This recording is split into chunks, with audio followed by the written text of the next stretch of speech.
V histórii športu bolo mnoho šampiónov, ale bol len jeden muž, ktorého sa superi báli ešte predtým, než zápas vôbec začal.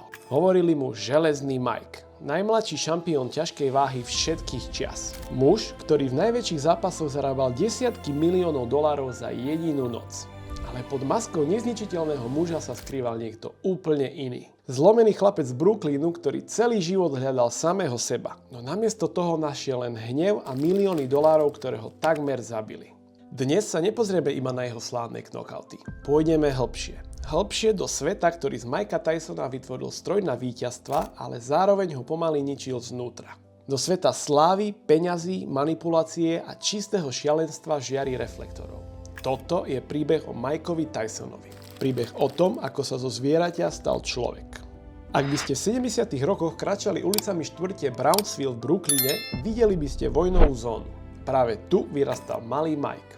Nebol to len svalnatý atlet, ktorého poznáme dnes. Bol to nízky, obézny chlapec s okuliarmi a rečovou vadou, ktorý šušľal. Mike bol teda dokonalou korisťou pre miestnych gaunerov a pouličných bitkárov. Jeho jedinou útechou boli holuby. Na strechách starých činžiakov trávil hodiny. Miloval ich ticho a mierumilovnosť. A práve tam sa odohral moment, ktorý navždy zmenil jeho DNA. Jeden z miestnych bitkárov pred jeho očami brutálne usmrtil holuba tým, že mu odtrhol hlavu. Malý Mike, ktorý dovtedy nikdy nikoho neudrel, v tom momente pocítil niečo nové. Temnotu. Tohto chlapca brutálne zmlátil. V ten deň Mike Tyson zistil, že násilie je jediný jazyk, ktorému svet okolo neho rozumie. Do svojich 13 rokov bol Mike zatknutý neuveriteľných 38 krát. Skončil v nápravnom zariadení Tryon, kde ho všetci považovali za stratený prípad. Až kým ho neuvidel Bobby Stewart, bývalý boxer a dozorca. Bobby pochopil, že tento chlapec má v sebe silu, ktorá sa vymýka normálu. Povedal mu, že ak sa naučí disciplíne, predstaví ho mužovi, ktorý by jeho surový talent dokázal premeniť na niečo výnimočné. Tento muž sa volal Cus D'Amato. Cus D'Amato mal vtedy už 70 rokov a bol starý vlk boxu, ktorý nenávidel korupciu v športe. Žil v starom dome v Catskill, kde trénoval problémových chlapcov. Keď mu 13-ročný Mike ukázal prvý sparring, údajne sa pozrel na Stewarta a povedal niečo, čo znelo neuveriteľné. Ak tohto chlapca nezničia zlé vplyvy, raz z neho bude majster sveta. Cus sa Mikea ujal nielen ako tréner, ale stal sa aj jeho základným opatrovníkom. Prvýkrát v živote mal Mike vlastnú izbu, čistú posteľ a niekoho, kto mu veril. Ale Cusova výchova nebola o objatiach, bol to psychologický tréning. Cus Mikeovi do hlavy neustále vkladal myšlienku, že je neporaziteľný. Učil ho štýl Peek a Bull, neustály pohyb hlavy, vďaka ktorému Mike vyzeral ako nezasiahnuteľný duch. Zákulisné informácie z tohto obdobia sú mrazivé. Cus Mikea programoval. Hovorili spolu o strachu. Cus mu vysvetlil, že strach je ako oheň. Ak ho ovládaš, zahreje ťa. Ak ho neovládaš, spáli ťa. Mike údajne v noci pred zápasmi plakal v šatni od strachu, ale ako náhle vyšiel do ringu, vďaka Cusovému programovaniu sa zmenil na chladnokrvného zabijaka. Cus však urobil jednu chybu. Pripravil Mikea na boj so svetom, ale nepripravil ho na život bez seba. Keď Cus v roku 1985 zomrel na zápal pľúc, Mike stratil jedinú brzdu. Svojho otca, svojho mentora. Bol to začiatok jeho najväčšieho vzostupu, ale aj jeho neodvratného pádu. Mike mal 19 rokov a bol na prahu svetovej slávy. Ale vo vnútri bol opäť tým vystrašeným chlapcom, okolo ktorého kružili supy v oblekoch. V roku 1986, len rok po Cusovej smrti, sa Mike Tyson stal najmladším šampiónom ťažkej váhy v histórii, keď v druhom kole zdemoloval Trevora Berbicka. Mal len 20 rokov. Svet boxu nič podobné nevidel. Mike nebol len športovec, bol to kultúrny fenomén. Spomenul by som tiež zápas proti Larrymu Holmesovi, ktorý mal trpkú príchuť pomsty. Bol to práve Holmes, ktorý v roku 1980 porazil Muhammada Aliho v jednom z jeho posledných veľkých zápasov. Vtedy 14-ročný Mike sledoval túto potupu so slzami v očiach a Ali mu do telefónu sľúbil: raz ho pre teba porazím. O 8 rokov neskôr prišiel čas sľub dodržať. Ali vošiel pred zápasom do ringu a Mikeovi do ucha ticho pripomenul: dostaň ho pre mňa. V štvrtom kole poslal Holmesa nekompromisne k zemi a splnil slovo, ktoré dal svojmu idolu ešte ako chlapec. Tyson vyhrával aj naďalej a peniaze začali prúdiť v takých prúdoch, že ich nikto nestíhal počítať. A práve vtedy sa na scéne objavil muž s vyčesanými vlasmi a širokým úsmevom. Don King. Podľa viacerých svedectiev mu podsúval myšlienku, že ľudia okolo neho ho len využívajú a že jediný človek, ktorý ho dokáže skutočne ochrániť, je práve on. Realita bola opačná.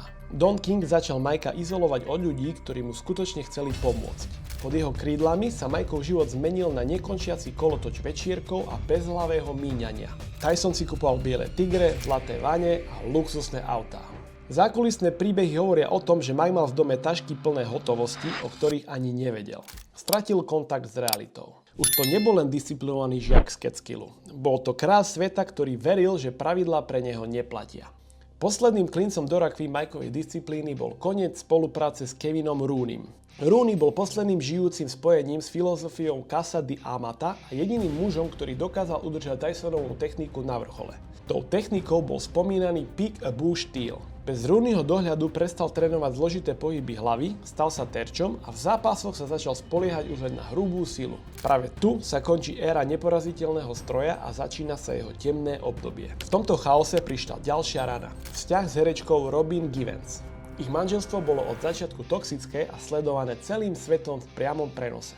Mike neskôr vo svojej knihe spomína, že Robin ho od samého začiatku len využívala, ale on bol voči nej úplne bezbranný, pretože ju miloval od prvého momentu, kedy ju videl. Mike bol v ringu zviera, ale v súkromí bol úplne stratený. Rozvod ho stal milióny, no čo bolo horšie, stal ho posledné zvyšky psychickej stability. Stratil chuť trénovať. Pred osudným zápasom v Tokiu proti Jamesovi Douglasovi v roku 1990 Mike takmer vôbec netrénoval. Veril vlastnej legende o neporaziteľnosti. Douglas, ktorý bol v stávkových kancelériách totálnym outsiderom, kurz 42:1, urobil niečo nemožné. Knockoutoval monštrum. Svet bol v šoku. Maska neporaziteľnosti praskla a Mike sa začal nekontrolovane rútiť k zemi. V roku 1991 prišla ďalšia rana. Mike bol obvinený zo znásilnenia Desiree Washington.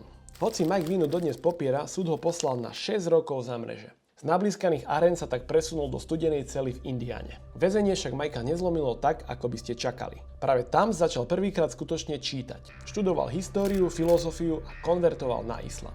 Prijal tiež meno Malik Abdul Aziz. Mike hľadal cestu von z chaosu, ktorý si sám vytvoril. Keď ho v roku 1995 po 3 rokoch prepustili, pred väznicou ho čakali stovky kamier. Svet chcel vidieť, či sa vrátil železný Mike alebo nový človek. Odpoveď bola mrazivá. Vrátil sa niekto, kto mal v sebe ešte viac hnevu než predtým. Približne 5 mesiacov po prepustení sa postavil Peterovi McNeelymu.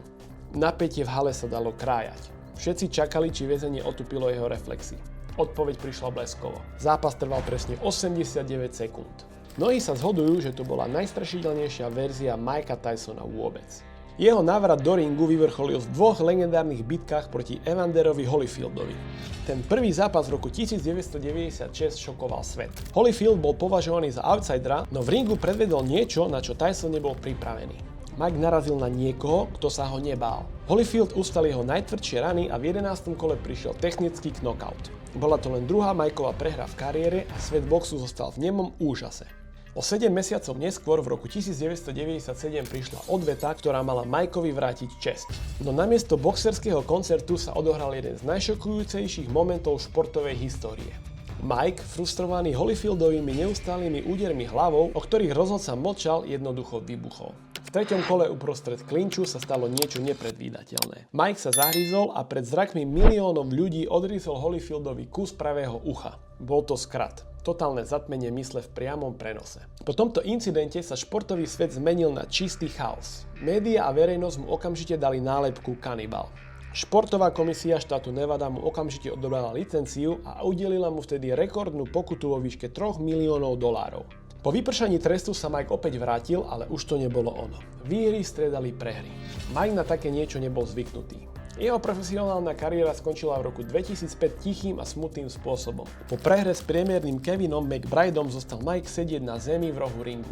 Vyzeral vyčerpane, ako by už v sebe nemal ani kvapku toho hnevu, ktorý ho kedysi poháňal. Po zápase povedal vetu, ktorá mrazila. Už nemám v srdci ten inštinkt zabijaka. Už to viac nechcem robiť. Skutočné dno pre Mikea neprišlo v ringu, ale v momente, kedy sa svet okolo neho na sekundu zastavil. V roku 2009 zasiahla jeho život najtvrdšia rana, akú môže rodič zažiť. Jeho 4-ročná dcerka Exodus zomrela pri tragickej nehode v ich dome. Tento moment Mikea definitívne zlomil, ale zároveň ho prinútil k niečomu, čo dovtedy odmietal. K absolútnej pokore. Táto tragédia sa stala jedným z najtemnejších momentov jeho života a podľa neskorších slov výrazne zmenila spôsob, akým sa pozeral na seba, rodinu a vlastnú minulosť. V roku 2024 sa Mike Tyson rozhodol prijať výzvu, ktorá rozdelila svet boxu na dva tábory. Postavil sa proti hviezde YouTube a provokátorovi Jakeovi Paulovi. Pre mnohých to bol čistý biznis a bizarnosť. Tento zápas napokon jasne vyhral Jake Paul na body. Aký je váš názor na tento zápas? Dajte vedieť dole do komentárov. Dnes je Mike Tyson niekto úplne iný.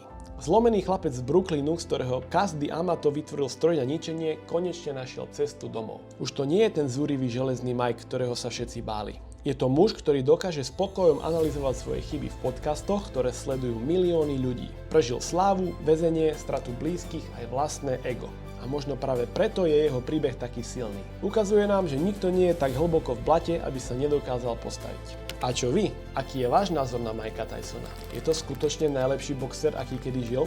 Dajte mi vedieť dole v komentároch a pripíšte aj ďalšie meno športovca, ktorého osud vás zaujíma. Ak sa vám tento dokument páčil, kliknite na like a odber, aby vám neušli ďalšie príbehy. Ďakujem a vidíme sa pri ďalšom videu.